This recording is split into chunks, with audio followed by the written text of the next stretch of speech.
अमेरिकी राष्ट्रपति Barack Obama की किताब अ प्रॉमिस लैंड की आजकल भारत में खूब चर्चा हो रही है। पिछले हफ्ते उनकी किताब में कांग्रेस के नेता राहुल गांधी पर की गई टिप्पणी सामने आई। अब राजनीति और विदेश नीति के जानकार उनकी व्याख्या और समीक्षा कर रहे हैं। किताब में ओबामा ने पूर्व प्रधानमंत्री मनमोहन सिंह को सोनिया गांधी ने पीएम क्यों बनाया, इसके बारे में चर्चा की गई। उसने इस दावे से भारत में उनकी इस किताब को फिर से चर्चा में लाया गया है। न्यूयॉर्क टाइम्स ने ओबामा के संस्करण और ए प्रॉमिस लैंड की समीक्षा की है।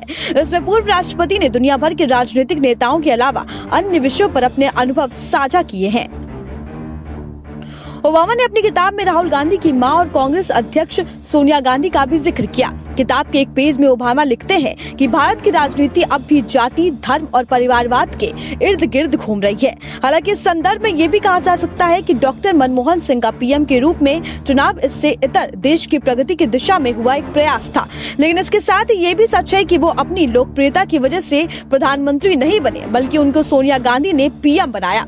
वही इस बारे में एक से अधिक राजनीतिक विशेषज्ञों का मानना है कि सोनिया गांधी ने मनमोहन सिंह का चुनाव काफी सोच समझ कर किया था, क्योंकि मनमोहन सिंह एक ऐसे बुजुर्ग सिख नेता थे जिनकी कोई राष्ट्रीय राजनीतिक आधार नहीं थी। ऐसे नेता से उन्हें अपने 40 वर्षीय बेटे राहुल के लिए कोई खतरा नहीं नजर आता, क्योंकि तब वो उन्हें बड़ी भूमिका के लिए तैयार कर रही थी। अब इस किताब को लेकर जोर शोर से चर्चा हो रही है। इसमें पूर्व राष्ट्रपति ने दुनिया भर के राजनीतिक नेताओं के अलावा अन्य विषयों पर अपने अनुभव साझा किए हैं। ओबामा का यह संस्करण 668 पन्नों का है।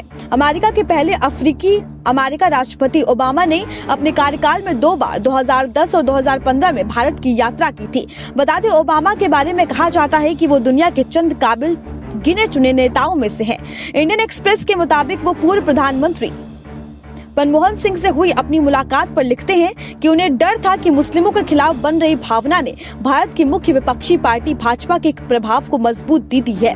उन्होंने ये भी कहा कि धार्मिक और एकजुटता का आह्वान जहरीला हो सकता है। ऐसे में राजनेताओं द्वारा इसका गलत लाभ उठाना भारत या किसी अन्य देश में मुश्किल नहीं होना है। जाहिर है कि आज यानी 17 नवंबर को इस संस्करण के बाजार में आने से पहले इस पर एक समीक्षा NYT में प्रकाशित की गई थी। इस समीक्षा में राहुल गांधी को लेकर जो बातें कही गई थी, उसे पढ़ने के बाद हर जगह उनका मजाक बना था। इसके मुताबिक ओबामा ने उन्हें एक घबराया हुआ और अनपढ़ छात्र जैसा बताया था।